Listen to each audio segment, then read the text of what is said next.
Welcome to the Sleevy G Show. I'm the host with the most. My name is Gomez. And tonight, my special guest is a good friend of mine, all the way from the upstate of Canada. Well, not actually country Canada, not upstate. I welcome Jason Whistle from It's Not That Bad podcast. Jason, what is going on, buddy? Gomez, thank you so much for having me on. It has been way too long. So super happy that you invited me on to the show. I'm glad you were able to come on. It's great to see you, old friend, too. You know what I mean? It's been a little bit of time since I've seen you, since actually episode of Playlist Wars, when we did actually Anthrax, I believe we did. There was Anthrax and there was the Songs of 1991. Yes. So we had two episodes with you. So it's been a while. I'm so happy to see you. So the question is I've been seeing your podcast coming up every time now. I've been watching and listening. But what's going on with It's Not That Bad? Well, podcast, of course, it's not that bad personally. Well, you know what? The podcast is actually not that bad. No, but we've been actually doing a lot of cool things. We've now added a website, so we're now at notthatbadcast.com. So started a blog there and all that, and basically have a landing page for everything. We've got a lot coming up. We've got a bunch of episodes already in the can. We've got episodes coming up. Some really good movies. Some movies I'm surprised I'm actually watching, and of course we have another Grading on a Curve special, which you'll be on as well. Yes, I'm looking forward to it. Oh, and I apologize right now for you having to watch those movies. I apologize sincerely because I know Morbius is one of them. But it's a lot of fun. It's surprising. We've already put out 65 episodes of It's Not That Bad, and it doesn't feel like that long since I did like the very first one. Right. But it's surprising, A, how many bad movies there are, but B, just how much fun it's been. Like it has been an absolute ton of fun. So, we're busy with that, trying to find a bunch of movies, and you'll be surprised, I think, at some of the movies we've got coming up. Oh, I can believe some of the movies that are coming up because, especially now in 2023 with some of the movies that are really coming out too. Some I'm kind of skeptical, I could say. Can't wait to see some of them. Can't wait to not see some of them. We'll see what happens this year. But also in the rumblings in the last couple of days, we were talking back and forth, and a miracle happened the other day. Do you want to explain to everybody on this one? This is one of those wonderful things when two friends start talking and ideas start percolating. So when we were talking about me coming onto the show, and of course we're going to be talking about Tony Hawk Pro Skater, the video games and the soundtracks in a little bit, of course. We were like, well, how are we going to work this? How are we going to work this? And the idea came up. I kind of pitched it to you. You seemed to love it, and going through all the soundtracks and picking one song. Mm-hmm. And I'm like, I thought it was a cool idea. And then all of a sudden, like, it does sound like a cool idea. But what if you expanded that to different musicians and artists and basically go through their discography? So really talking to you really helped spark that idea. So starting March 1st, there's going to be a brand new show called There Can Only Be One, and we can make all the Highlander jokes you can possibly think of. It's funny because I mentioned it. I mentioned it to my mother. Right? I said, I have this new podcast idea. So there can only be one. She's like, it's about the Highlander. No, it's not about the Highlander. The Highlander, no. No. Duncan MacLeod will not be appearing on the show. But the whole idea is this: you take an artist and you go through every single album of their discography, minus live albums and minus compilation best ofs kind of thing. And you're only allowed to pick one song per album. So if you take a band like, we'll say Limp Bizkit for argument's sake, there's 7 albums and EPs in total. Yeah. So that means you're making basically a playlist of 7 songs with the caveat of only one song per album. It's kind of like the All-Star game, right? How every single team has to be represented by having at least one person on the team. Hello, John Scott from a few years ago for the NHL All-Star game. You know what? It's funny, but like that was still a great All-Star game in Nashville. Oh, that was. Right? So much fun. But the thing is, every team has to be represented by one player unless someone gets injured, of course. Oh, yeah, exactly. This is kind of that theory. Take an artist, and every album has to be represented. Even when you go back to your the Playlist Wars episodes, you guys, there'd be an artist that's talked about, and usually there's like one album that didn't get looked at. Like it's been a long time since I've listened to the episodes. I'm very sure no one would ever touch Metallica's Lulu, but I don't think we ever did. No, no, no. no, no. But in this sense, you would have to pick one song off of that album. Yeah, you're forced to listen to something that's probably bad, but you might have to find one good song out of that. Well, I mean, in every it's kind of the same thing with It's Not That Bad. Yeah. Even in the worst movies, and I've watched some bad ones, but even in the worst movies, there's still something worth salvaging out of it. Yeah, that's true. I mean, I don't know if you put Garbage Pail Kids in there. I don't know how you could salvage that one. A challenge accepted, dude. I will go down that road. I know you would, because I remember we talked about that a long time ago too. Right? But I mean, no, I'm sorry. Go ahead. I joke around. There is a movie out there, and my best friend Morgan and I, like back in the days of like going and renting movies at it was actually a video blocks that was near our places at the time. We would go and rent movies, sometimes literally based on the title alone. And I have told him this before. He needs to come back on the episode. He was actually on for the Hudson Hawk episode. Yes, which first of all, I love that movie. That was what so much fun. It was just one of those dumb movies that was actually turns into a cult classic, and them singing Bruce Willis and them singing the songs at the end with when they're doing their heists and stuff like that. It's just great. So it's one of my favorite movies, though. I mean, let's be honest. Any movie with Richard E. Grant obviously automatically has something positive you can pull out of it. But there was a movie we rented, and I distinctly remember it because we could almost count. You could count the cliches per minute of film time. It was like a speed limit. The movie was called, and I'm not even kidding you on this one, Stuff Stephanie in the Incinerator. That was a movie title. Oh, good Lord. I've never thought I heard a movie title like that, but that's an interesting. I might have to now go see this movie because that's a little bit interesting. Yeah, sure you want to? I'm warning you right now. Just because of the title, I want to watch it. Right? Like was it that Anthony Edwards movie, like 84, it's like 86 or 87, Gotcha. You know what I mean? He's a college student, he pretends he's like a spy. And that was another one of my favorite movies, again, just because of the cleverness of Anthony Edwards as a spy in this movie. Right. And then you watch him in ER, he has no hair. I'm trying to remember if Gotcha came out at the same time as Tag, the assassination game. I seem to remember the two of them kind of being out around the same time. I believe you might be right. It's been a while since, man, I haven't played that game in years.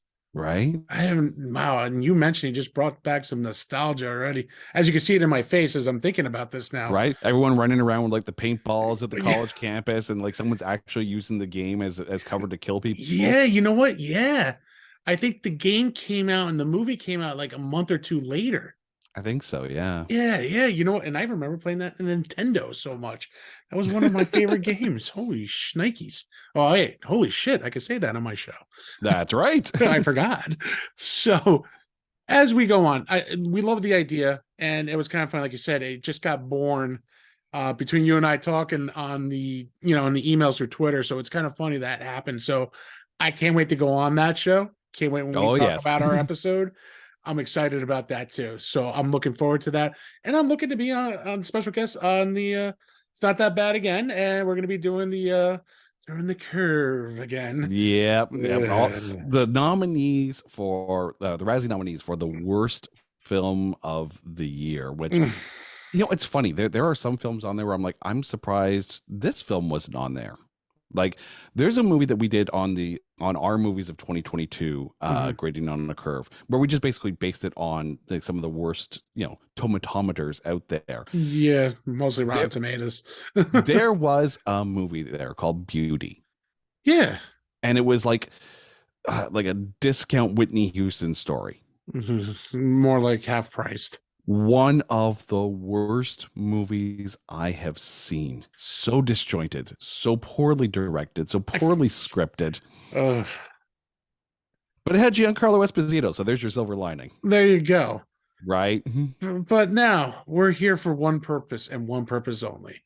We're actually talking about a very old video game. between, our ages of we're dating back, the first one came out in 1999, which made me 19 years old that year, or 18 going on 19 to be more exact. And we're talking Tony Hawk's Pro Skater. Now, I remember when this game came out, I was one of the most excited kids to see this because I was never good at a skateboard. Growing up, I was horrible. So I would literally fall and pretty much fall.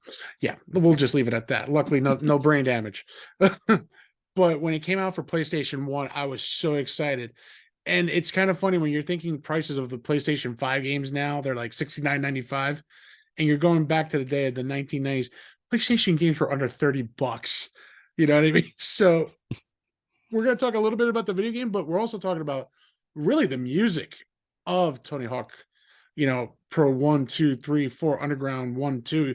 He had some of the best music, some of the iconic punk rockers, actually some hip hoppers too, which surprised me too. So, what is your opinion on some of this stuff is my question. First things first, you have to take a look at just how big Neversoft was back in the day, the company that was behind these games, at least initially.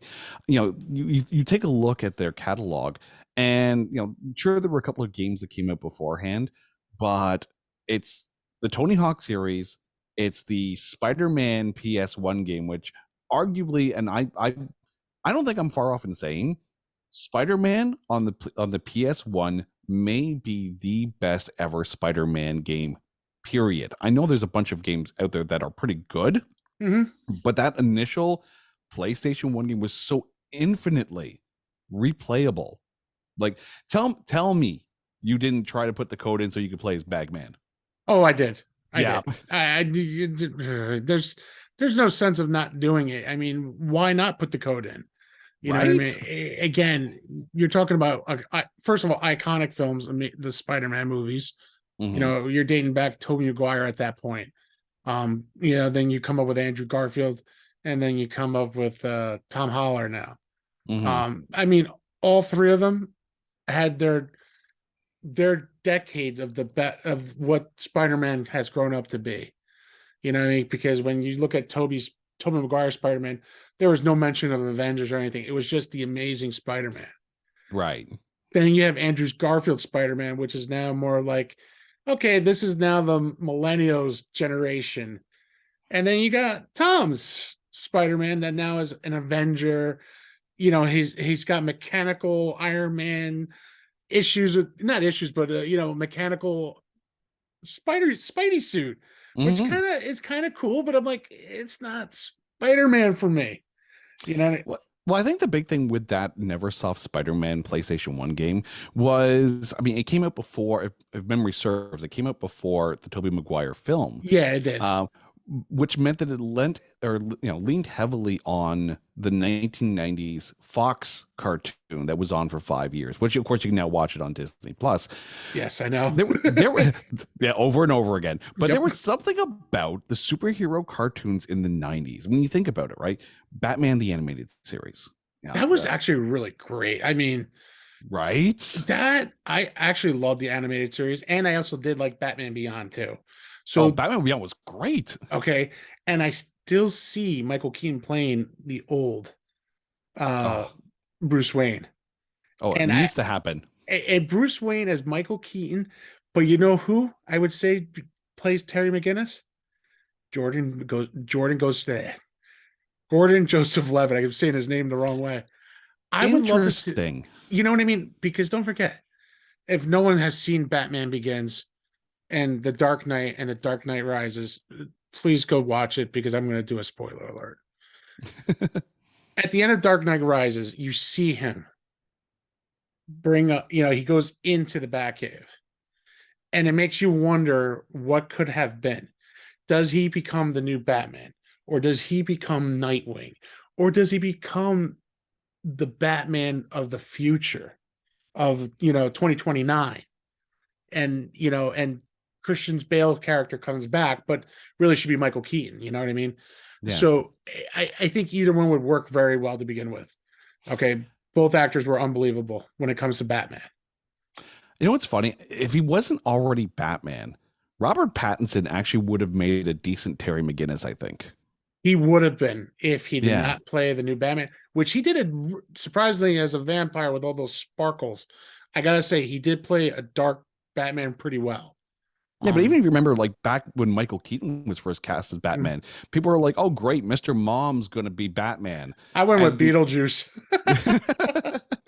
right? But he killed it. He He did. absolutely He killed it. did.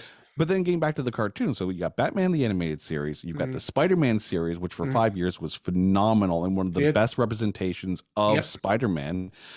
You had X-Men, the animated series around Yes. that time. Like comic book fans were spoiled, and for Neversoft to put out a Spider-Man game that felt like you were watching one of the episodes because you had Venom in there, you had Yes. Black Cat in there, you had all these I think characters. you even had. I think you had Carnage in there too. Yeah, oh, he did because I remember Yeah. Carnage killing me many, many times near that final Yeah. I level. don't. I don't think I ever made it to the final level. I'm not gonna lie. I think I got. I think I got really upset one day and I threw the damn game out. I used the cheat code and got the black suit. Not gonna lie. Yeah, I'm not. I'm gonna lie and say I did not do that. Unfortunately, I played that game straight up, and then I learned there was cheat codes later.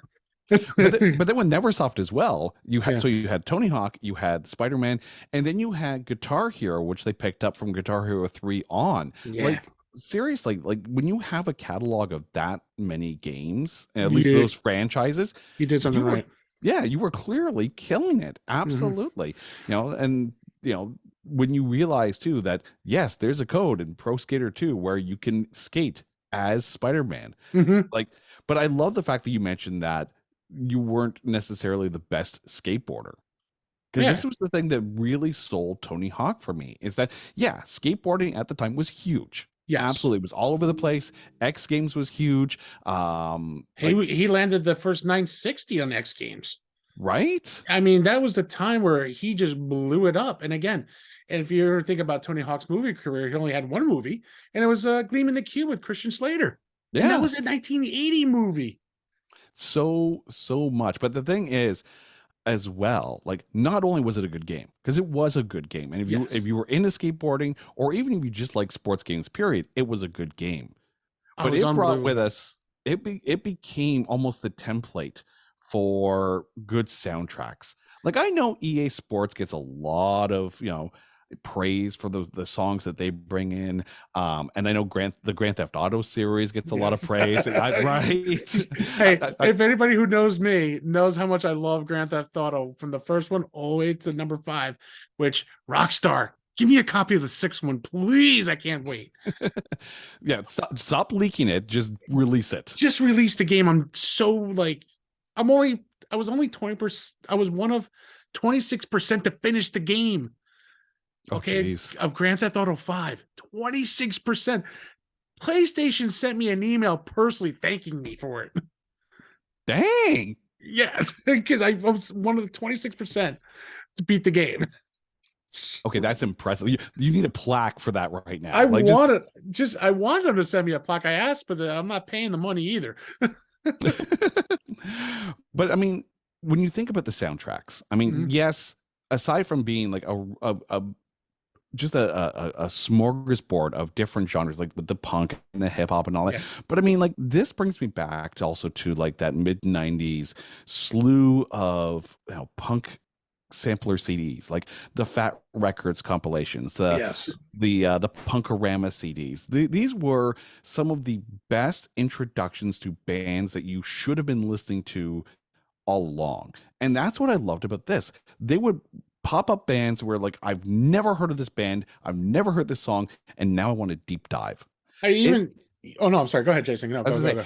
like we joked around actually, and I can't remember which whether it was it's not that bad or Playlist Wars on how soundtracks seem to have disappeared from like the movie marketing You, aspect. you know what's funny? I think it was both actually. We talked about it a Yeah. little bit on mine because because I was naming some, it was the 90s one, because Hmm. I even said like this was in a movie soundtrack, which I don't see soundtracks anymore. They're like gone. They're dead. Yeah. I mean, granted, It's I know everything's streamed live now and there you can find it, but it wasn't the same. Like you said, it's, again, Tony Hawk 1, 2, 3, 4, Underground 1 and 2, excuse me, are unbelievable soundtracks. And actually, I believe Tony had choices to pick on these songs himself. Yeah. So, when you're talking about your first game, your first major video game, I wonder how he was, because that's nerve-wracking. Right. You're putting in, some of the big names like Bucky Lasky. You know what I mean? Some of these big name guys are on this show. Tony Hawk, the main guy, Tony Hawk, Jeffrey Rollin, Alyssa Streamer, James Thuman. These guys, girls, they all were heroes to us because the first female skateboarder, the first Tony Hawk 960 in the X Games, or that won him the X Games. You know what I mean? Then you see all these guys, but the music is iconic to this video game, to all of the video games. Yeah. I mean, like even if you take a look at any sport that was of the moment kind of thing, like Mhm. there because there were sports that were like that. Slam ball was one of them, right? Oh You yeah, remember, right? But it brought with it the pop culture that surrounded it. Even when rollerball came out, there was like yeah, that new metal wave that kind of came along with, like even going back to like the 80s, when you're watching things like American Gladiators, and I can't remember, there was the roller derby show that was on at the same time. yeah. Back in the day, exactly. I Yeah, remember those. They were but back I to back remember Saturdays. the first time I ever saw Warrant perform a song live was on that roller derby show, That's so awesome. right? That So, I mean, always when you have these sports that are not your traditional big five, right? Football, hockey, like they all have their yeah, they don't need to bring the pop culture with them. Skateboarding brought the pop culture with it, right? yeah, they It did. brought that punk feel to it. It brought that ska feel to it. Like genres that people maybe didn't necessarily hear on the radio, and all of a sudden here it is in their video game, and they're grooving to it, they're loving it, and all of a sudden they're introduced to it. So for gamers, it may introduce them to skateboarding, but it also introduced them to a handful of bands, like a slew of bands actually, that they would never have experienced otherwise. No, definitely not. I mean, there were not, when you're talking about the 80s to now, there really wasn't a lot of huge skateboarding movies. You're starting off with Thrashing back in the day, Hmm. Gleaming the Cube. Another one which I always loved was Lords of Dogtown, because that shows you the revolution of skateboarding, Hmm. how it came about. Another one was the movie called Grind. Yeah. Now you there wasn't a lot of skateboarding movies. There's just like four or five. But like you said, the time of the 90s is where people were learning how to skateboard. Everyone had the big fat boards, and then they got smaller with a double raised deck now and the fast wheels. And like I said, I was not a skateboarder at all, but the video games made me feel like one, you know what I mean? Because Yeah. the way that the game was designed was almost realistic when you think about it. Now you're talking, the first game was released September of 1999. Okay, so picture yourself, you're coming home from school, you're going to GameStop, and you're like, I want the Tony Hawk game. And you get home, there's no downloading at that point, which is nice. You just put the game and you hit play. And then you hear the music, you're like, wow. There's some iconic punk rocks in the first one. Oh, absolutely. Yeah. I mean, now let's actually dive into this a little bit. We did agree to pick a song or two from each album. I would love to know, what's your first pick on this, on Okay. Tony Hawk Skater 1? Pro Skater what? Okay. So it would have been a real easy thing to do to pick Superman, because of course that's the anthem of Pro Skater, but I didn't. Okay. I didn't. I picked New Girl from the Suicide Machines. Okay. That's a It's great song. Oh, it is. Like, and that's the thing. There were some songs where I'm just like, I can't believe this is on there. It doesn't fit. And we're going to talk about that a little bit later on Yeah. in some of the later games. This song, like, it was everything that you wanted in that game, right? Yeah. It felt like it belonged into it. Like, plus, I mean, like, it's a great ska song, right? You got the It stuttering snare is. drum beats. There's so much to love about this. It is. And that's the funny thing. That came out in 96, actually, with their album Destruction by Definition. Hmm. So, as my notes now are on my second laptop, which is kind of funny. So, if anybody is asking why am I looking over here and not at you, I'm actually looking at my notes now at my second laptop, which is nice. So, again, iconic song. You can see yourself playing the video game. You're like, oh my God, I remember that song. You know what I mean? Because they did actually, was it last year, this year, or last year? I'm sorry, 2022. They brought out remastered Tony Hawk Skater 1 and 2. So I did purchase the game. I did beat it pretty quickly, but the nostalgia of the music. So, for me, I did pick Goldfinger Superman because, first of all, hearing that song, here I am, just, Yeah. it's just, again, it's the anthem. But I did pick a second one out of this album, though, which was good. Superman, Goldfinger, also one of my comedic favorite movies, Kingpin, with Randy Quaid and Woody Harrelson and Vanessa Angel, another great movie. You know what I mean? Yeah, I never forget those movies. Got to throw it in somehow. But the Vandals, Euro Barge. Oh my God. Yeah, like again, another band that just screams almost like the entire franchise. Like Yeah. there are some bands, Goldfinger, definitely being one of them, that this game series was made for. Yes. Right? Just walk hand in hand through the decades of Tony Hmm. Hawk games. Oh yeah, without a doubt. And like I said, you just can't go wrong because it just feels right. When you're playing these songs, you're like, wow, no way. Yes, this is, when you're skating, you're grinding, you're like, yes, you get into a groove almost. And there's Mhm. always that one song you don't get into a groove and it's like, ah, shit. You know what I mean? Skip. Skip. Yeah, you know what I mean? But that's what's iconic with these video games, you know what I mean? But you're talking, we went back to 1999 to talk about Tony Hawk 1. You know what I mean? The nostalgia for both of us is there. We could see it in each other because we spent countless hours and probably drinking a few beers playing this game, trying to beat some Right? boards, or who could do the highest score with a 390, 600 kick flip in the air, hang on the railing somehow, and get the ultimate 30,000 score in one shot, which I think I did once in my whole entire life. I'm not gonna lie, like when it came to playing this game, like it was a ton of fun. It's definitely one of those games, like you're not sitting down to complete career mode or something like that. You're not sitting down to, reach the end of a quest. You're not trying to be one of 26% to finish the game kind of thing. But Only did for Grand Theft Auto 5. right? This was the game to sit around with your buds, have a few pops kind of thing, and just play till like 3, 4 o'clock in the morning and Oh, just yeah. have a lot of laughs. It was that kind of game. And I think, I remember I was talking to when I on my old podcast, Made You a Mm. Mixtape, we had Tommy Tellerico on. Of course, Oh, nice. he was a phenomenal game music designer. He does the video games live kind of thing, Mhm. and he was talking about at the time he was within television trying to bring the Amico to us, which Yes. it still hasn't shown up yet. But the concept behind the Amico was supposed to be the idea of, as he put it, couch co-op, right? Yes. Sitting down with your friends and playing. I know there was an uptick of sales in video games during the pandemic because we had nowhere else to go and nothing else to do, right? That's what the pandemic kind of did to us, unfortunately, right? Exactly. You got the Switch out. Yes, I do.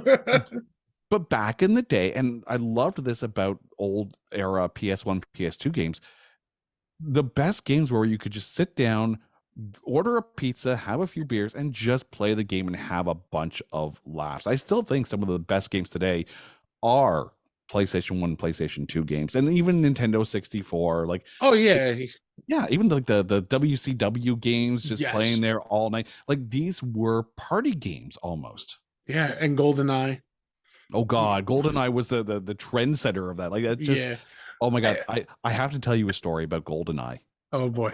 Okay, so I was in broadcasting college, Mhm. and our idea we had to do a studio show, and it was one of those things where we wanted to do a video game show, and the Okay. idea was to have some people in the studio playing GoldenEye and occasionally going to the game, and we're like, great. How do we get this onto the TV? I rewired that whole thing so we could get a Nintendo 64 into the switcher so we could go to it live. Nice. That's how we do in college. And that's called jerry rigging in America now. Right? You take a couple of wires, you split something, and you make it work. It can be patched. My wife will laugh hysterically as soon as I say that, because that was my motto in college. It can be patched. That would have been another great name for a show too. It can be patched. But also, when you look at Tony Hawk's video games, which I could see us doing that right now, actually. Hey, let's get the PlayStation 5 somehow and just connect the wire and you're already in. It takes the fun out of it now. For the record, I still have a PlayStation 2 and it works. Nice. I love it. I have a PlayStation 5 and it works. But it was just not only for PlayStation though, Tony Hawk 1. He had the N64, the Dreamcast, which I never had, and Game Boy Color, which I did have, but I didn't know it was on that because I was playing Madden at that point still. Right. What can you do? I was still young at that point. Hey, whatever the game system was, and I love the fact that it's on the Dreamcast, right? Like, yes, Dreamcast was highly underrated. There were some great games on there. There was. I will admit to that. I had my. I knew a lot of people I knew a few people who owned it. I was not one of them because I don't know. It's just because I didn't think there were many games for it and I didn't want to buy it just because, everyone had one. But when I was lucky to go to a friend's house to play a little bit, I was really excited. But Dreamcast didn't last too long either. It lasted maybe 2 or 3 years and it got dumped like, the Sega CD. Oh no. I've had that too. And that was a dump, but again, that's a whole different time zone now. Just remember, there was a Tony Hawk game for the N-Gage at one point. Yes, it did say that. I wasn't mentioning it, but it was on there. You're right. But, again, as we're talking, now we have Tony Hawk 2, which I believe came out either a year later or it came out in 2001 or 2000. Almost to the end, I can't remember. Yeah, I think it was just at that point where you're talking about. I'm gonna look it up now because it got me wondering. Because I remember it was maybe a year later, like literally to the date. It's 2000, September 20th of 2000, and the first one came out the 19th of 1999 because it was something with the number. You know what I mean? 1999. So, and that's why they did September 20th, 2000. I love when marketing gets involved, but yes, I mean, smart idea. I'm going to say something that may be controversial. I don't know, but I'm going to say it anyways. Tony Hawk Pro Skater 2 to me is the best video game soundtrack of all time. Yes. Let me tell you, before we get into that, this one actually was put on PlayStation. This actually made it to the computer system of Microsoft. Game Boy Color, Game Boy Advance, Nintendo 64, Pocket PC, iOS. So you can see how the brand of the first one became huge on the second one. Now, when we're talking soundtrack on number 2, I had a difficult time. I couldn't pick one on this one either. I had to pick 2. And it's kind of funny, when you look at the songs in this one is unbelievable. There's some great iconic bands in here. You're talking, well, first of all, you're talking hip hop, Naughty by Nature, which I was surprised. I didn't know that was them. That was in this until a week ago, until we started talking about it. And I'm like, wait a minute, Naughty by Nature is in this game? And then I'm listening. I'm like, oh yeah, I remember that. And you have Rage Against the Machine, Power Man 5000, Papa Roach. Again, before we started the show, we were just bantering about Papa Roach. So again, what was your number one, your song for Tony Hawk 2? See, you and I know each other. Yes, we do. My first appearance on Playlist Wars, we were talking about Anthrax. And of course, Anthrax and Public Enemy are on this soundtrack. Yes, they are. Didn't pick them. Really? I'm surprised. No, the song that stands out to me, and honestly, it's the song that comes to mind anytime any Tony Hawk Pro Skater video game comes to mind. It's Cyclone from the Dub Pistols. Oh my God, yes, I do remember that song. This song, like the minute it comes on, it's got such a fun groove to it. Like I you said the list: Papa Roach, Anthrax, Rage Against the Machine, Bad Religion. I freaking love Bad Religion. Yeah. I remember going to see a Bad Religion and accidentally getting crowd surfed back to the soundboard. Yes, accidentally getting crowd Oh my surfed. God, that's awesome. Oh, it was okay. So I went to the show. It was just outside Montreal, and I was like about third row from the stage, right? And the first bands came on, and it was like, okay, these guys are cool. These guys are cool. And then, like, the lights drop, Mhm. and this is on the Gray Race tour. First note hits, and like me and about 8 rows behind me start to fall backwards, right? So I start reaching, like, there's no way I want to fall down and at the show, right? So Right. as I'm reaching out, the people are like, oh, buddy wants to go up. So next thing you know, I'm up on the crowd and being surfed back to the soundboard. I'm like, well, no. Actually, I can breathe up here. We're good. Okay, we're fine. Let me breathe. We're good. We're good until you get dropped. Exactly.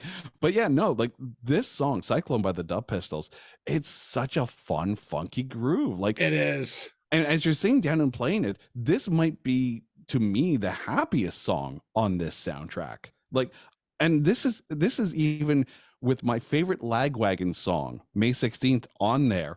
Again, another song that I originally discovered off of one of those punk samplers. You're right.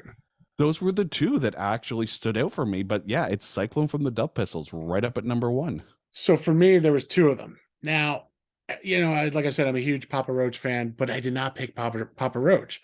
Mhm. But I did pick Anthrax and Public Enemy Bring the Noise, because when I'm playing this game Tony Hawk 2, and I'm like, I hear this, I'm like, I get into such a amp, and I'm so like linked into the game right there, and I'm like, nothing can bother me. You can walk right through me and I'm still seeing the game.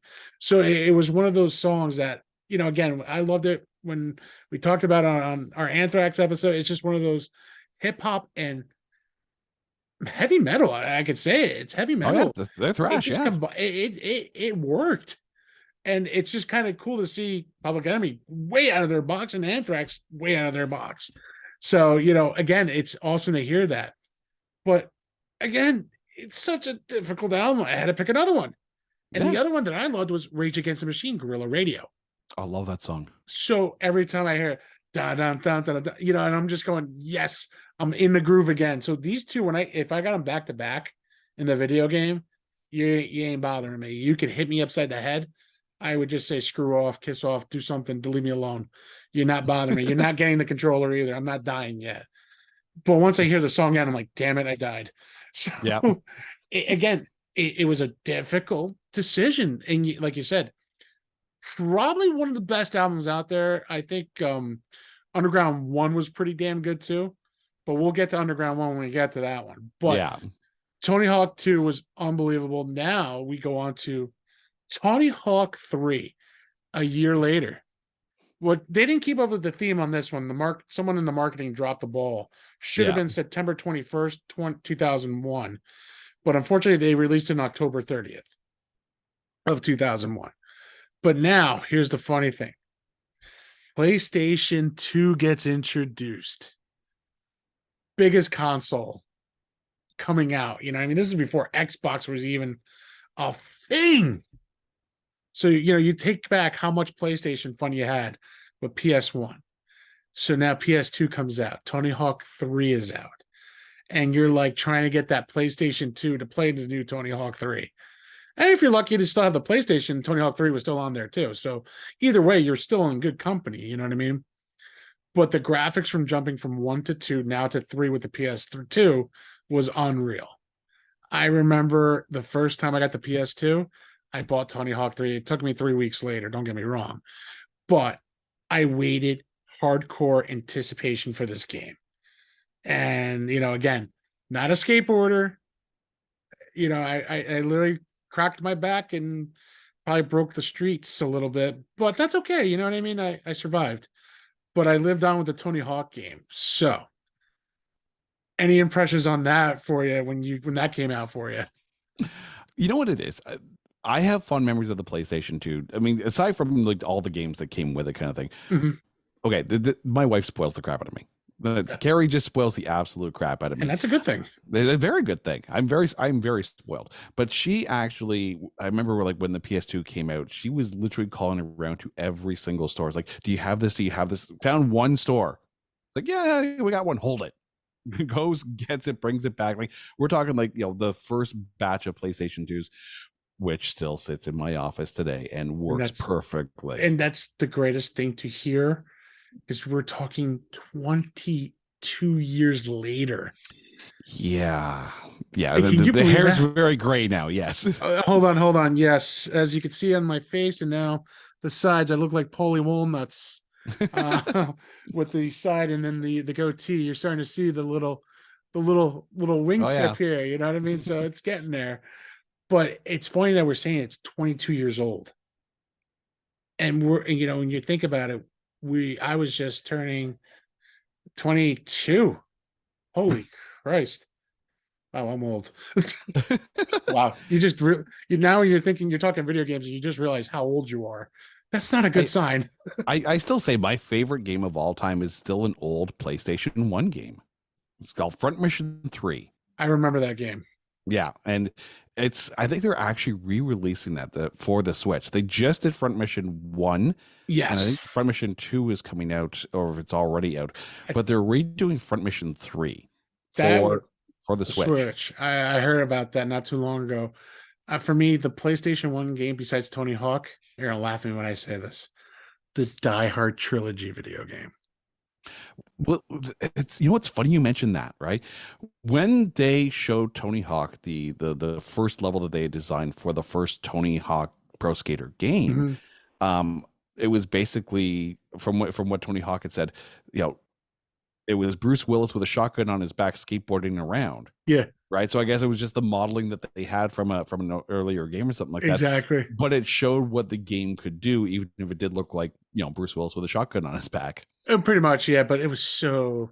I loved that was my game, my go-to game back in the day. Besides all the Game Day '98 Maddens and all that, but Die Hard trilogy has a little special spot for my heart because that was my favorite game, and I beat all three, by the way. And it was one of those games that like you said, it's nostalgic. And if I ever had an opportunity to get a PS1 just to play that game, I swear I'd be the happiest guy ever just to play that again. Don't forget, PlayStation 2 still played PlayStation 1 games. Yes, it did. If you were lucky to get the early batches like you did, they were the backwards compatible, because 6 months later they stopped it. So now not all PS2 are backwards compatible to PS1. I lucked out. So you did. So Carrie, 2 thumbs up for you, and I'm jealous. my, By the way, if you see a big Cuban knocking on your door and taking your PS2, it's just me.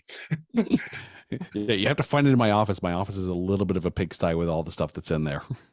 You haven't seen my office here. I live with kids. Don't forget, I have 2 kids. And if you saw what I've been here now, trust me, I'm surprised I find myself. Where's Gomez? Oh, he's in amongst the toys. It's all good. Yeah, he's don't worry about it. He's with next to the big teddy bear. He's okay. I blend like a no like a I don't even know, chameleon. There we go. I blend very well. I will say though, like despite the game looking really good on PlayStation 2 and playing really well, I felt the soundtrack actually took a step back from Tony Hawk 2. It did. I mean, it wasn't the strongest because it looks like they went back a little bit. I mean, I felt like Alien Ant Farm was just introduced to Tony Hawk 3. That's where I heard about Alien Ant Farm before they redid the Michael Jackson song, Smooth Criminal.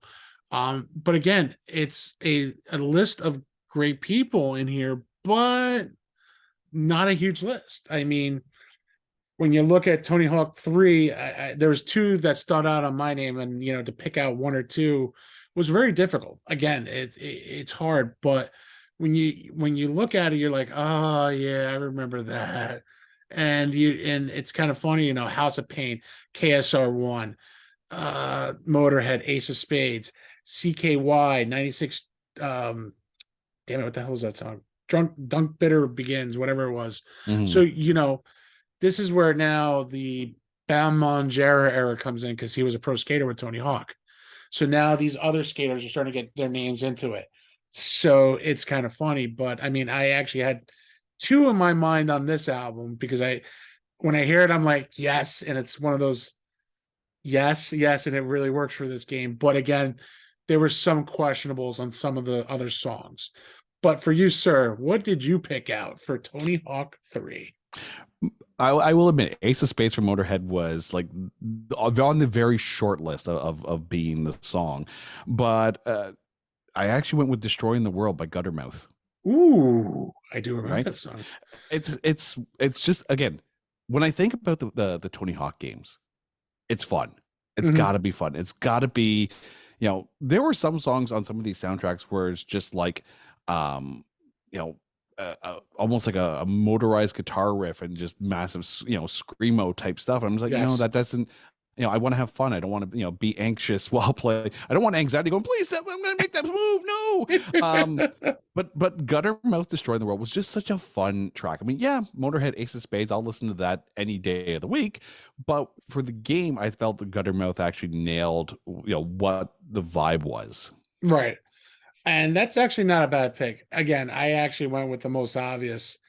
I did go with Motorhead Ace of Spades just because it's just one of those songs you're skating and you're like, wow, this could actually really work if you really were it, was there? Yeah, there were iPods by then, I think. You had your iPod and you're skating on a ramp. 32-foot vertical ramp might be a good thing. You know what I mean? And you Mhm. get your game going. But I also did pick CKY, the 96 Quiet Bitter song, Bitter Begins. So I actually like CKY, a lot of their music. I mean, uh, you know, watching the movie, the TV show Jackass brings back some memories because I remember Bam Margera and his brother Jesse were bringing up what CKY was, and he was doing his own, movies too when it just came out. He did that Haggard, and a lot of the CKY songs were on there too. So it was a really bad movie, but I thought it was pretty good. I thought I actually bought the DVD. I think I still have it somewhere in this house, which is kind of funny if I still do. It's one of those. I wouldn't even go to a B movie. It's a D movie, but for the budget that he did it and how he did it, I thought he did it pretty damn good.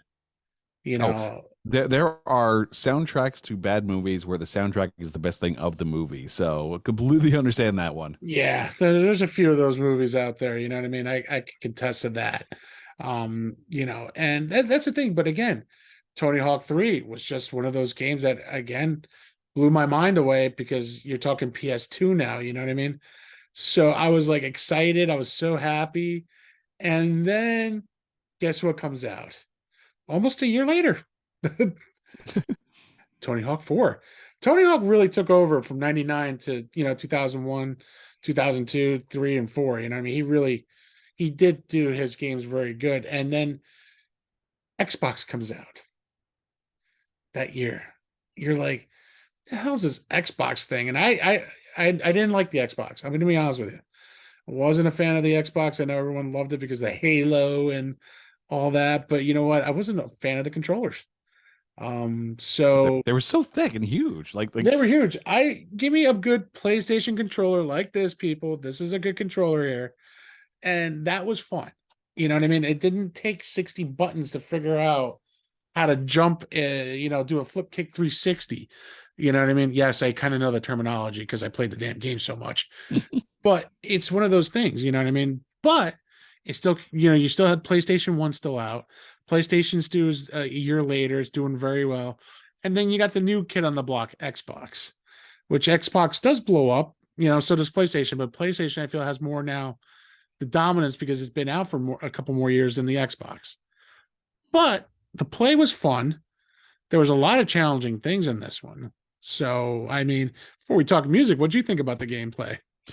I mean, after a while, and it's kind of like with EA Sports, right? Mhm. If there's a sport that you like, you're going to play the game regardless. Like I'm not gonna lie. Like if an NHL game is out, I may not go out and necessarily buy every year's worth of NHL, but I'm guaranteeing you that I'm going to enjoy playing it if I get my hands on it.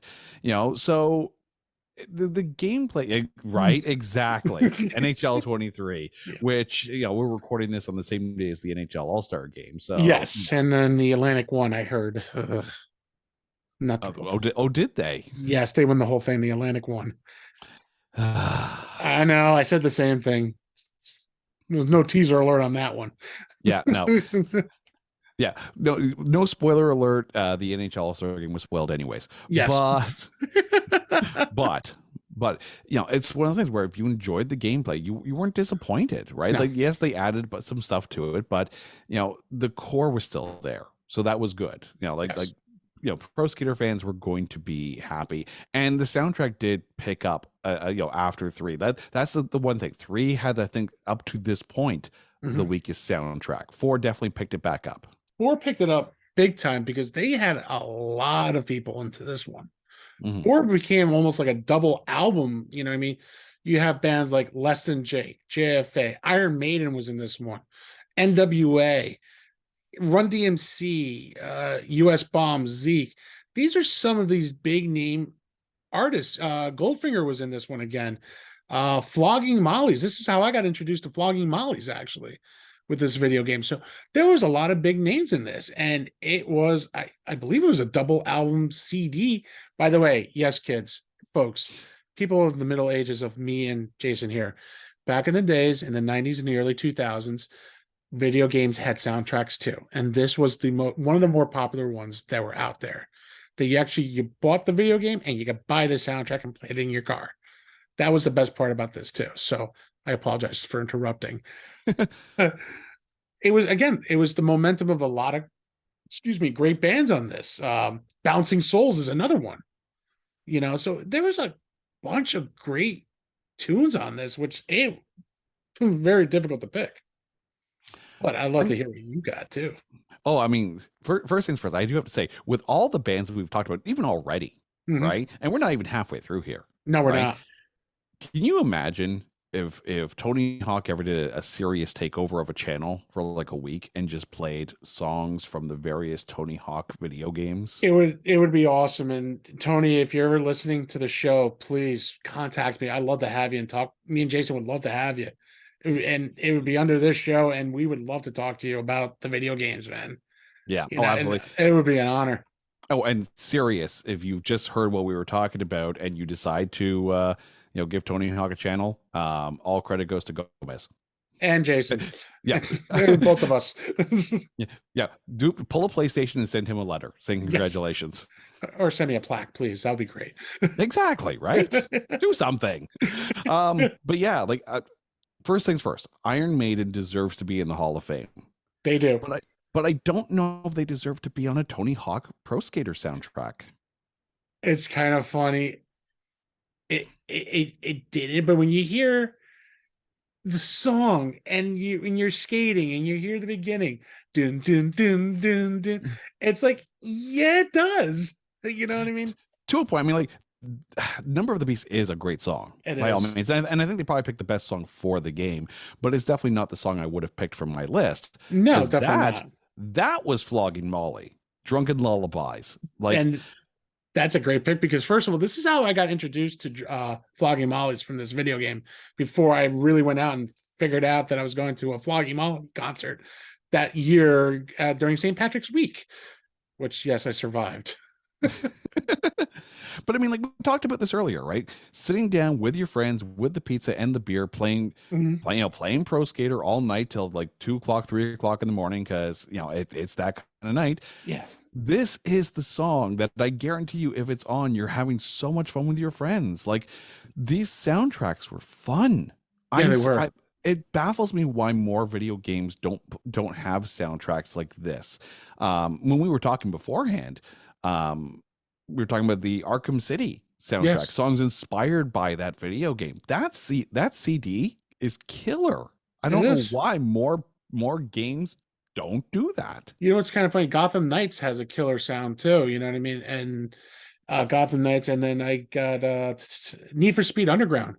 I love my racing games too, so that was one that my daughter got me for my birthday last year, and I was excited because it was Need for Speed. But hearing the music, it's like, why don't they just make a soundtrack again? Because first of all, the movie was really good.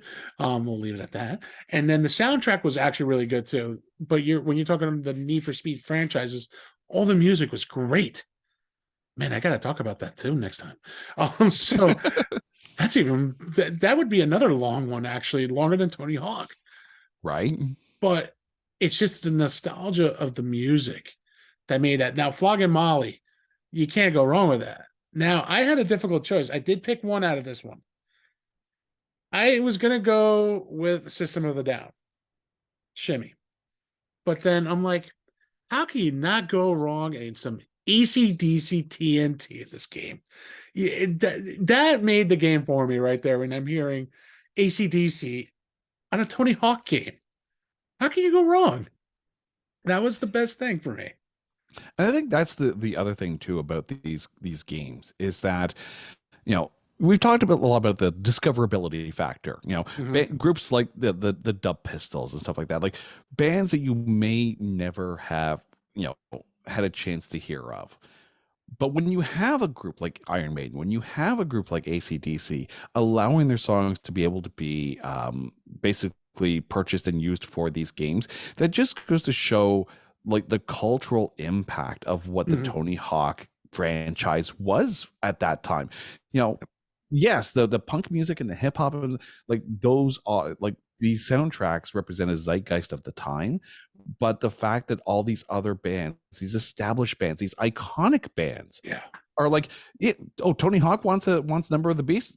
All right, let's do it. Right? It's Right. great. That alone speaks volumes. And I'm sure for some it may have just been, oh, like we like a paycheck, we'll do that. But I mean, we're talking Iron Maiden, we're talking AC/DC. They're not just handing out their songs to everybody. It's No. got to be a good product. And Tony Hawk clearly proved through 4 installments already that they, you know, the soundtracks themselves Oh are yeah. newsworthy. They're cultural icons themselves. Oh yeah, without a doubt. And that's the thing. Like some people don't realize how cultural of an icon Tony Hawk is. I mean, granted, the kids of now, they hear his name and they're not seeing him skateboard. The guy is old. Don't get me wrong. He can ski, but he can't do a 960 flip over your head on a vert ramp anymore, probably. You know what I mean? His body's got to be hurting him from all those times of skateboarding, doing shows, demos, everything, if you think about it. And Well, if he could, there's a documentary called "Pretending I'm a Superman," mhm, right? And it's basically the story of the Tony Hawk video games. Um, he was talking about when he was actually doing mocap for these games. So he's doing it in like this like skin tight suit with the ping pong balls on all yeah, over the place, but none of the padding that he would normally skate with. And they're like, all right, yeah, go do a 960. We need to go mocap that. And they're like, okay, mhm, but I'm going to hurt myself. But like, so he actually went through quite a bit in order to make sure that these games, you know, basically were for skaters, that yeah, were for the people who loved the sport. And yeah. it is a sport. Like anyone who says there's a bunch of people on skateboards, no, it's a sport. It is a Like, sport, and that's the thing. You know what I mean? Some of these people don't realize, like these guys, when you're talking about Tony Hawk, Bam Margera, Bucky Lasky, even Ryan Sheckler. You know, when he was a kid, you know, he knew what he was doing, and he's taking on a challenge as a kid, as like a 9-year-old. I think he started becoming a pro name for Red Bull. So you're talking about say Tony Hawk's 35 and Ryan's 9 years old. You're talking about generations of skateboarders. You know what I mean? And then you look at the names. Like now, if you tell me to watch a skateboard, I don't even know who's out there anymore because the guys who I grew up, Tony Hawk, Bucky Lasky, Bam Margera, Ryan Sheckler, these are the guys you kind of remember. And you remember what they've done because they were very good. You don't forget these guys. I mean, I will never forget Tony Hawk because he brought us the greatest video game. And I thought he was hilarious in Gleaming the Cube in 1980s with Christian Slater, yeah. which was, I think, was his only movie. And he might have been in two, but that's the only movie I can remember of seeing him like in a Pizza Hut truck, you know what I mean? And showing his logo off at that time.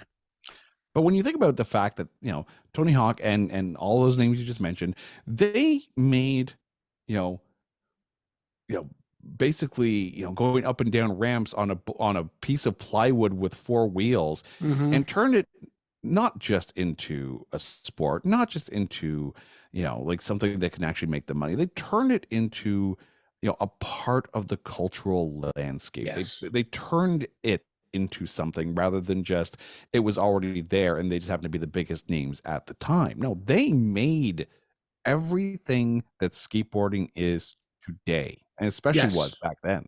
it was. And that's something that's very, when you think about it, you know what I mean? When you look at how Nintendo, not even Nintendo, let's take it back to Atari, Commodore 64. These were the basic layouts of what video gaming is now today. When you played Pong, yes, it was a freaking little white ball, two little sticks, and a line in the middle. But now look at, we have virtual tennis video games that look like you're playing against Andre Agassi or Pete Sampras, and you're like, holy Christ, I feel like I'm really playing these guys. Knight Rider video game. I wish they make one now, because that would be kind of cool to see an '84 Pontiac jumping a tractor trailer truck now. You know what I mean? In 2023. Um, you But even know, when you think about skateboarding games before these, right? You had yeah, like what 720 on the Nintendo, and that's yeah, yeah. It's not 720. much else. No, there was another one. There was a Skate or Die in an Yes, NES. Skate or Die. Yes. Skate or Die. So when you look at that game, and then in Game Boy was Skate or Die 2. And again, that video game for the Nintendo and the Game Boy was like, wow, holy shit, that's mind-blowing. Yeah. Because at that point, when you have an 8-bit system, you're mind blown of the graphics. Even when they had California games for the NES, where we're like, "Oh, I could surf," you know what I mean? But there's a shark behind me. But it was the nostalgia of that. Now, when you look at today's video games, you're like, "Wow, that's way too realistic." Like like NHL 23. I play as a goaltender because first of all, you're a huge Ottawa Senators fan. I'm a huge New York Rangers fan. Unfortunately, who picked me up? Toronto Maple Leafs. So I'm playing for the Maple Leafs right now. But the cool experience is like you're getting, holy Christ, I'm looking at people that are shooting the puck at my head. You know what I mean? It's the way that these games have materialized, the way they look now is unreal. Some people are like, "Oh, you're gonna outgrow video games." I go, God, I hope I don't, because what's the point? Video games is part of me, and it will always be a part of me. Oh, I mean, like, I'm not gonna lie. I'm gonna date myself here, but I'm gonna date myself. I'm closing in on 50 years old. And I guarantee you, I would love to have a day just to sit and play video games. Because you know what? It's fun. Like, there's Yeah. nothing saying you have to stop having the fun that you had back in your teens and in your 20s and all that just because you're older, right? Yeah, no. If the game is good, play it, Yeah. right? If you enjoy it, do it. Like, it's don't stop doing something because you're of a quote unquote certain age. No. Right. Same thing with the music on this. Listen to it, enjoy it. If it's punk, if it's ska, whatever, enjoy it. There's a little bit for everybody. Mm-hmm. It's just not for our generation. From our generation, it's for the now. Enjoy it, listen to it, find it in Spotify, our radio, Good Pods. You'll find it everywhere. Mm-hmm. You will find music, even YouTube music. I have YouTube music in there. You know what I mean? Like, it's amazing. Amazon Music too. And you're like, wow, I remember this song when I played this video game. And again, we're talking nostalgia here, you and I. There's some songs that we both know we're picking that are obvious and they're not obvious because that's the best part of it. You know what I mean? We picked a couple good punk bands, rock bands. I even picked a hip hop / thrashing band. It's just a little bit for everybody. Yeah, and the fact that there are songs on these soundtracks that I'm picking over bands that I consider some of the best of all time, at least for my personal taste. Like, I picked Dub Pistols over Anthrax. Yeah, you're a huge Anthrax fan. Trust me, I know. We're talking the band that brought my wife and I together. Right, like I'm picking Flogging Molly over Iron Maiden. Yes, right, like that's how good these songs are. And in some of the cases, I would never have heard these songs if it wasn't for these video games. No, and Tony Hawk came out with another one, which is kind of funny that we're still talking. Tony Hawk's Underground, which comes out October 27th in 2003. And, it came out for the Game Boy Advance. Now we have the Nintendo GameCube makes his little appearance. PlayStation 2 now only. And then Xbox. And then it starts coming onto phones. cell phones at this point because you're getting video games on cell phones.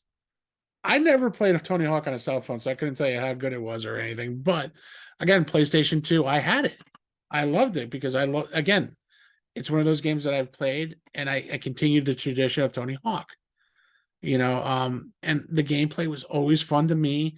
I was always, again, nostalgia was the key. And I always loved it.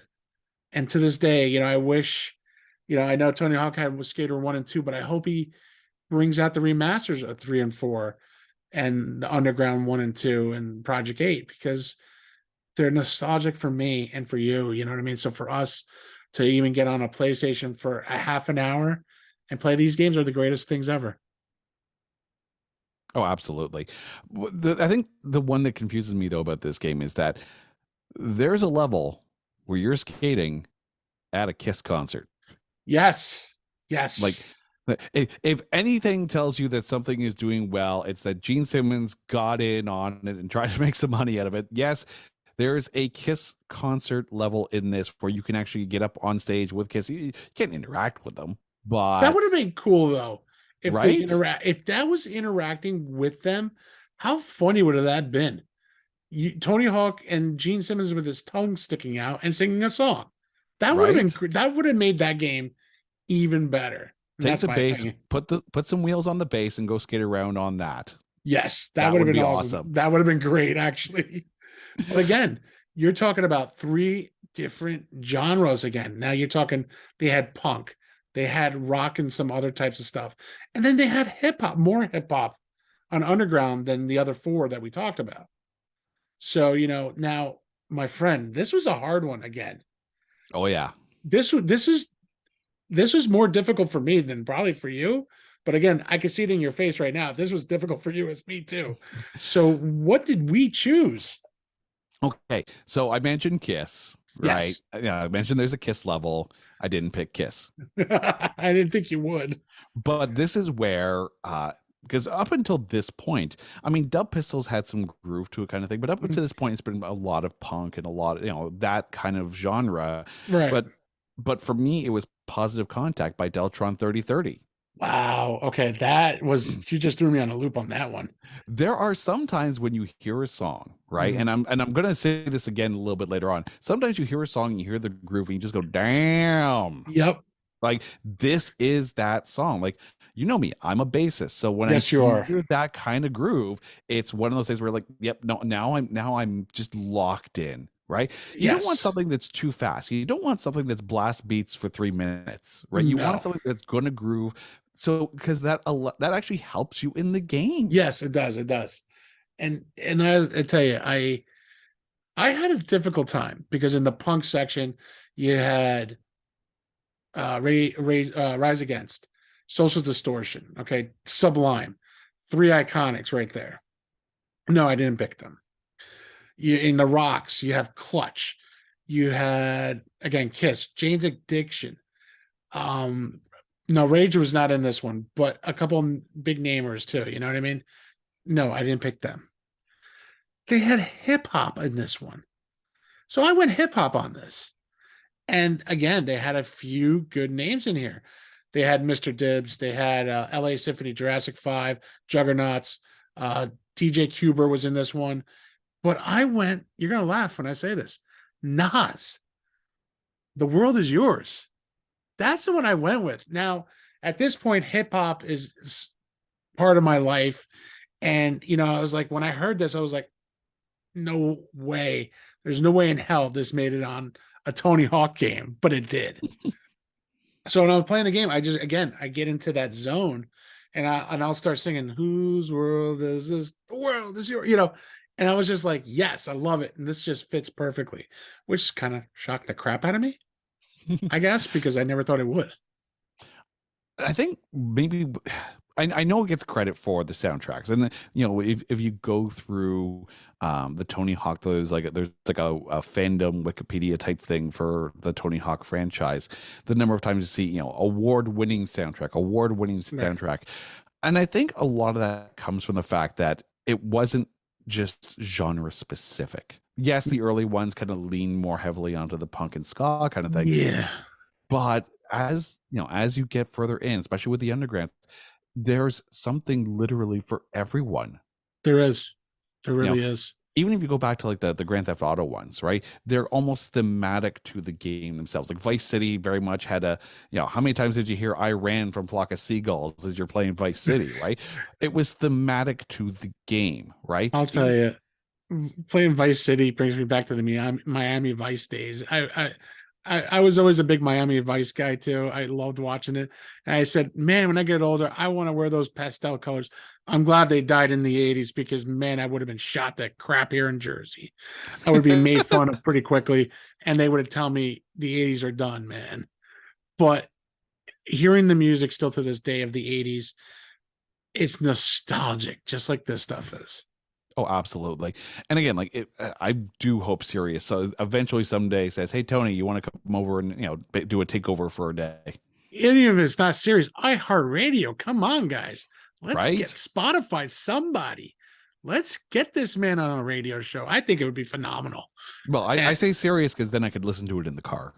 okay, I don't have Sirius anymore, but if for anything, if Sirius does pick this up, you have to give me at least a year for free for the idea. Yes, So, do that. Just yeah, definitely do that. yeah, and I'll be happy. Right? But then again, Tony Hawk does it again. We talked about one. Tony Hawk Underground 1 comes out with Underground 2. Now it makes you wonder how far could this guy go with Underground 2? The graphics, holy Christ, they went to new levels on Underground 2, and I loved the first and the second one hugely to this day. Until this day, I still love the first and the second one. 3 and 4 were good, don't get me wrong. And Underground was great, but Underground 2 just wow, took it to a whole new level with designs and everything. And that comes out only on GameCube, PS2, and the Xbox. So now, you're dwindling. Now you're getting to the nitty-gritty of systems that you can play this on. Now it comes out around, I think it was October 2004. I just don't have an exact date on this one because it was like there was all over the place. So a gameplay is fun. Batman Jarrett's on this one a little bit more. Some of the crew was there a little bit more. Steve-O, I think, was in this game too. And it's more realistic because of now the era that we're in. And the gameplay was unreal. And again, it did have a kick-ass soundtrack. And Oh, it's yeah. This soundtrack, like when you take a look at some of the names, I think we talked about this earlier with like Kiss and Maiden, right? Johnny freaking Cash and Frank Sinatra are on the soundtrack yes. of a And Tony Hawk Pro Skater game. yes. And you're going, what the hell were they thinking? I'm going to tell you, it worked. I never would say it would work, but it worked. You might as well just I could have brought Dean Martin in the Rat Pack and sing all together, and it would have worked. It's amazing. You get Frank Sinatra, you're like, what the hell? But it worked. Unreal. I mean, I played it for a few times when I was able to at that point, because now I was real life working full time, paying bills and everything. Wasn't playing as much, but what were your takes on the game before we get into the music? Again, for me at this point, like I'll admit, like by this point, I have not necessarily been up to the as far as the gameplay goes, Mhm. but the soundtracks to me always stands out, like bar none. Again, Faith No More, Metallica, Chili Peppers, The Doors, right? Like if someone handed you a CD with these artists on it, you're like, this is an amazing CD. And Mhm. that's not even getting into the bands that necessarily um get the notice that they probably should have. Right. And up to this point, though, it had been some of the lesser known songs and artists that really stood out for me. Mhm. But for this one, I say hip hop, a hip it to the hip hop, and you don't stop. Yes. Rapper's Delight, the Sugar Hill Gang. Again, it's that bass groove, right? Yeah. And like, I don't necessarily, before, I wouldn't necessarily, tie it to skateboarding. But then when you do it, you play it and you hear it, you're like, these two should have been together all the entire time. Yes, yes, I fully agree with you. And it's kind of funny because you know what? That's a song I actually picked. Nice. So, oh, we got a combo here. Right? So, which is kind of funny because you look at some of these. I'm looking right now. Iggy and the Stooges, Jimmy Eat World, Less Than Jake, Melvins, Rancid, Chili Peppers, the Distillers.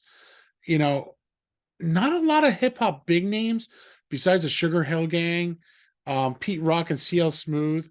But then you're looking at Disturbed, Faith No More, Frank Sinatra, Johnny Cash, Mystery, The Living End, The Doors, Ween. You're talking about iconic bands. And then what do? We go with the Sugar Hill Gang. Right? And we're talking about Rappers Delight. How can you not love it when you hear the piano and the bass? Doo-doo, doo-doo, doo-doo. You know what I mean? And that was something we're both bogging our heads because we're hearing the song already. Oh yeah. And it was just a great song. If you're not bopping when you hear that bass line, To the hip up. Oh my god! If you're not singing the song with the people singing the song, you can't be part of it. But it was just that iconic. Again, you're talking a song from the '70s in a 2005 video game, 2004 video game. And we're talking about it in 2023. Exactly. The nostalgia. You're almost talking 20 years later. Yeah. Like the music is timeless. Mm-hmm. And let's be honest, there's some games where you sit there and you play it and go, oh, okay, this was a fun game when I was in my 20s. Yep. You can go back to any of these games and you're brought back to that time when you're in your 20s. It's not like I liked this back then. It kind of sucks down because there are, again, some games like that. Yep. These games you will be able to go back to over and over and over again. It's, for lack of a better analogy, it's like Mario Kart, right? Does not matter how many systems and how many revisions it comes out. The first thing you do, pump up Mario Kart, I am going to hit the Rainbow Road as soon as I can, right? Yep. With Pro Skater, you're sitting there and you're trying to remember all the moves that you used to be able to do. And the wonderful thing about this game, right? If you were just a sports fan and a music fan, the game was for you, right? Mm-hmm. If you were a skateboarder, this game allowed you to literally do the impossible. Mm-hmm. You were defying gravity. You were defying the laws of physics in a fun way that made you want to hang out with your friends, have a few pops, and listen to some great tunes along the way. Mm-hmm.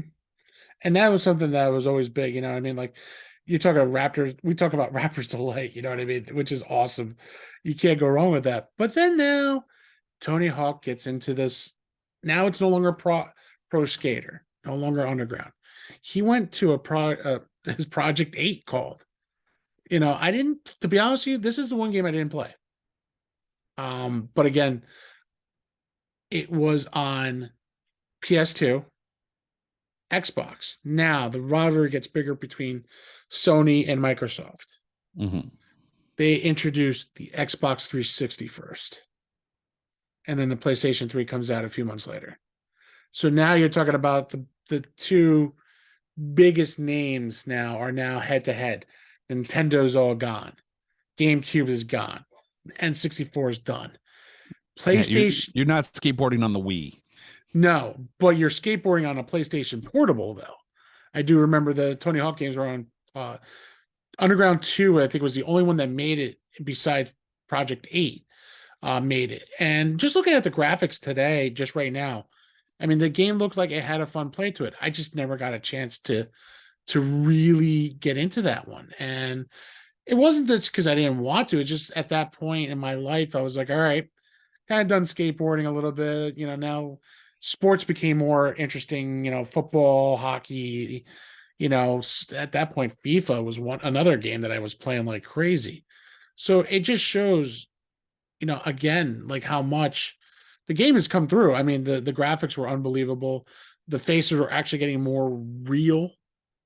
If they had you and me right there, we could actually see each other and like, hey, look at us. Yep. more of our, slender selves a little bit here and less white hair, you know what I mean? But now the music gets really different here. They had some exclusives. They still had some hip hop. There was more rock, less punk. You know what I mean? So this is more like the rock age now. This is where I feel like there was more Nirvana and not, I wouldn't call it grunge. Yeah, a little bit of grunginess, Nine Inch Nails type of music now. It wasn't like how it used to be. But I thought it still had a great album when I look at it now. And now that we're on that subject, what was your pick on this one? I thought this was going to be a real easy one for me. Mm-hmm. I thought, You right? thought, right? I thought, right? Because anytime you put Bad Religion on a soundtrack, I'm probably going to gravitate towards that. Yes. Probably as easily as I gravitated towards the soundboard, thanks to the crowd in Montreal. But true. But Uh-oh. Wolfmother really stands out on Yes. this one for me. Hey, that song's a monster. Yes. It is an absolute monster of a song. That it was. Yeah, I mean, there were a couple others. The Damian Marley and the Monty and I track are ones that kind of stood out for me as well. But Woman by Wolfmother, whether it's in the game, whether it's on the radio, whether I it's see just something about it covered, yeah, it's a phenomenal song. And every time I hear that, I think of this game, but I didn't play it. But the nostalgia of Wolfmother Woman, that's another song. We went back to back here almost. You know what I mean? That we hit a combo here because, Third Eye Blind, another one of my favorite bands. Nine Inch Nails, Getting Smaller, another great song. Kool and the Gang, Summer Madness. Come on, these were some iconics. The Cure, Plastic Passion. You could see that there were bigger names here. Damian Marley. Now the punk era was Sonic Youth. That was the only one I really knew. The other guys I didn't know. Bad Religion again, besides that. But you're talking about, again, 3 different genres again. And that was something that I loved a lot. Now, we touched on a lot here. Oh, yeah. And you know what? I usually say it's an hour, but because there's so much to talk about, I was so happy that we were able to do this. And I'll tell you, if I had a chance to, well, actually I did. I did play Tony Hawk 1 and 2. I will say, do it if I have a chance. I did. I bought it. I loved it. I beat it. And you know what? It was the nostalgia of me playing it on a PS5 was just awesome. And I try to remember some of those codes, or I try to remember the flips, and it's like, wow, I'm getting old. I'm not the same guy anymore. You're kind of noticing it a little bit. But the great part of when we were talking about this, I was like, damn, Tony Hawk. The memories just plopped in with me and my friends, from high school, having a couple of sody pops, yeah, in quotation fingers, yes, quotation sody pops, aka beer. We were going crazy and playing these video games till 3-4 o'clock in the morning, and it just brought back a lot of great memories. And Jason, I can't thank you enough, man, for bringing some awesome memories today. We just really went memory lane on a video game, and I was excited that you mentioned it. This is why I said your choice. You tell me what we should talk about. Well, that's the thing. Like, A, I know you're a gamer. Yes. I know you love your game. B, I know you love your music, right? Like, this series to me, right, should be the standard bearer. Right. EA Sports. Yep. And there was a stretch where EA Sports, it was a news item when the soundtracks came out. Right. Grand Theft Auto. I know you love. Yes. Right. But those soundtracks, started it from there. Yeah, absolutely. Right. Tony Hawk. I know. I mean, the awards tell the tale themselves. Right. Yes, they do. Yeah. Like this game series, beyond the gameplay itself, is a cultural icon. Like, and there is something literally for everybody, and not many games that I know of can say that. No, definitely not. I mean, and that's something, like, again, it just takes me back to memory lane. As now, as you said, you're approaching the big number of 50, and I just turned 43 last month now, 2 months ago, December. But it's kind of funny. It's just like, Gotta remember those days when you hung out with your friends back in high school, Yeah. drinking beer and, playing these games till 3, 4 o'clock in the morning, trying to beat the board or beat the game. Or you're stuck on one board for at least 3.5 hours, like I was on one of the Tony Hawk games. It took me almost till, oh God, it took us 7 hours to beat, but we did it finally. I had a slice of bad pizza, and that made it work because I had to go to the bathroom. But I'm glad you brought up the reissue there with Pro Skater 1 and 2. Mm. And you're seeing, I think, a lot of this with some video games as well, is that Tony Hawk 1 and 2, the very first ones, Mm. proved that you don't need the graphics in No. order to be able to have a good game. No. You have a lot of games that come out now where you're like, it looks great, right? And then you see all the cutscenes in the trailers, and you're like, oh, I really got to play this. And you sit down and like, this game sucks because it looks great, but it sucks. I'll tell you, there was a few games that I've played that were like that. They're like, okay, the game idea was a great idea, but this is shit. Yeah, I mean, and I played a few. No Man's Sky was like that initially. Mhm. Like when they were talking about No Man's Sky, it was coming out like, infinite number of worlds for you to discover and all. I'm like, I was stoked. And I literally got this game like first week it came out. Mhm. And the gameplay wasn't necessarily, they've improved it a lot. I'll fully give them that. But Tony Hawk, those early games, right? The gameplay and the goals in it were simple. The button combinations were a little bit more difficult, and the timing, and I think that's where the music really helped too. Yes. If you had a song that had a groove, you could lock in with the groove, very much like the Guitar Hero games. You lock into the groove and you actually play the game better. Yeah. Right? But you did. So it was hand in hand, but the graphics were not even in a consideration when you consider that the gameplay, what you were doing, the reward system in it, right? Like it was a fun game, and it's still a fun game to the fact that if they were able to re-release it and people are losing their minds over the re-release, that just shows you how important the game was and how good it was. Yes. And I fully agree with you on that. And, and that's one thing, like I said, video games, I starting to get picky when I'm buying and, checking out the reviews now more, because you're spending $70 on a video game these days. It wasn't like where we spent $20 or $30 and it's like, all right, play it for a few days and then you return it or something. I'm holding on to games a little bit longer. Like I just bought This Is Us Part 1 for the PS5. I heard from years how great the reviews are. I'm like, you know what? I'm gonna have to buy it because I've never played it, and I know the show just came out on HBO Max, which people are telling me to watch. It is on my queue to watch it. Just haven't gotten there yet because getting a little busy with a new show here called The Sleevey G. So, which for the record, obviously, if people are listening to this conversation right now, if you haven't checked out the other episodes of Sleevey G, like honestly, be proud. Like this is a fun show. The conversations are great. So I'm just going to sit here and pump your tires for a little bit here. I appreciate that. I love the fact that this is such a fun conversational show, and it doesn't necessarily have to focus on a topic or a style or something like that. Like, because this is what a fun podcast is: listening to a conversation. Yeah.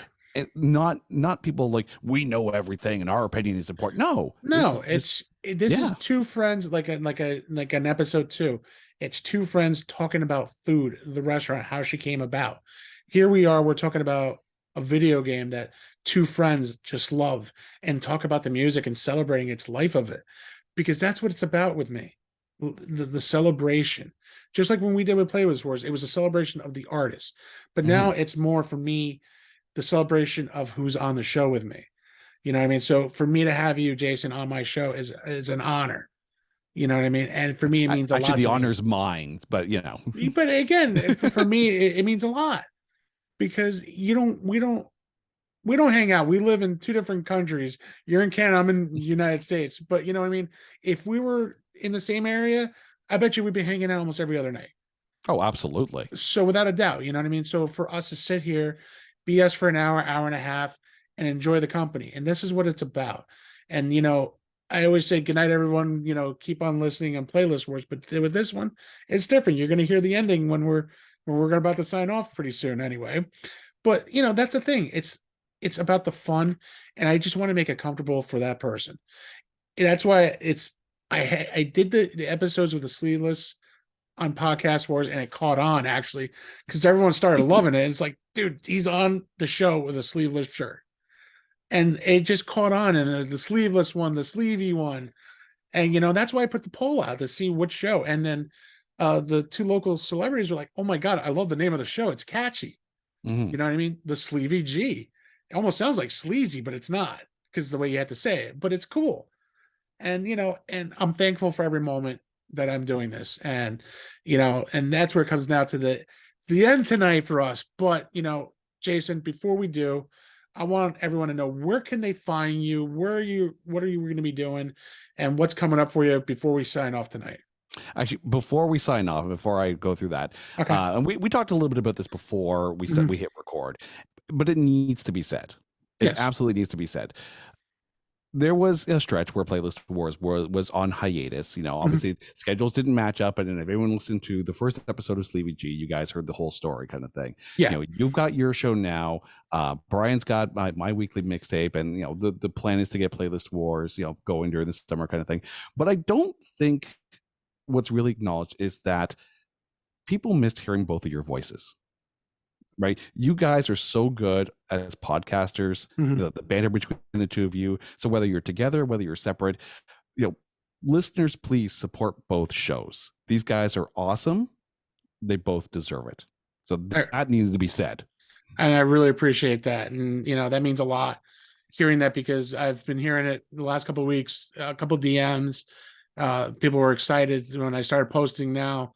The YouTube show and the podcasts, finally getting it up, learning as, I messed up the first time and I figured out, I grabbed the wrong file and that was my fault. So now, I'm getting the hang of it. Again, I'm going to improve it. It's going to get better, but this is what I love about it. It's raw and it's fun. And that's how I'm keeping it. And that's how I'm keeping it. I could do this, pick my nose and just don't care. Cause you know what? This is me now. It's about me, but it's more about the guest feeling comfortable. This is why I'm not gonna pick the show out. This is why I said, you tell me what you want to talk about and let's just do it. Hey, let's talk Tony Hawk. Oh, great. I can't wait. When I have now my episode special forecast coming, I already know what we're going to talk about, and I have to make sure I write down some notes on that one because this is an important one for me. It's going to be big, and I'm going to make a huge announcement on Monday, which I probably will be releasing this Monday or Tuesday of next week. Oh, awesome. So yeah, I want to get it out there as quickly as I can. So, Jason, again, I can't thank you so much for coming on. It's an honor having you here. But now that being said, and part 2 of it now, where can everyone find you, buddy? Okay, so I am the co-host of It's Not That Bad, the podcast that looks for A grades and B movies. You can find us on Twitter at Not That Badcast, on Facebook at facebook.com/notthatbadcast, and on our new website at notthatbadcast.com. Notthatbadcast.com is also going to be the landing page for the eventual new podcast. There can only be one, which is going to start launching March 1st. Gomez is going to be on it. Brian's going to be on it. My wife, Carrie, of course, most people have heard on It's Not That Bad, is going to be on it. So we got a bunch of cool episodes kind of already lined up and getting ready to record. But that's going to be the landing page for that one. But you can find that one on Twitter at Only One Cast. So would love for people to check that one out as well. We're going to have a ton of fun with that one. Yeah. Gomez, thank you so much for bringing me on and letting me just geek out about video games and music at the same time. It's been awesome. And like I said, again, like I said to anybody who comes on the show, you're always welcome back. We'll figure out times and days. And, this is more like when I now have free time Saturday, Sunday nights too, is pretty much when it's free because we don't go out as much. And it's 20 below today, it feels like, outside of New Jersey. There's a peak, I think it's in New Hampshire or something like that, Mount Washington or something like that. And at its coldest, the peak of that mountain, I guess, was minus 108 degrees Fahrenheit. Yeah. See the face. People see the expression. They won't see it on Spotify and all that. But if you check on the YouTube channel, my face just dropped because, you're not surviving. No. I'm Canadian, and that ain't going to happen. And I'm from no. Yeah, exactly. So on that note, Jason, thank you again. Catch him on It's Not That Bad podcast. New show coming soon. Check us out on sleevygpodcasts.com. We're going to be on Spotify, Good Pods everywhere. Connect to my link tree on Instagram, my Facebook, my Twitter, everywhere. Guys, thank you. I want to say good night, love, peace, and happiness. Thank you, guys.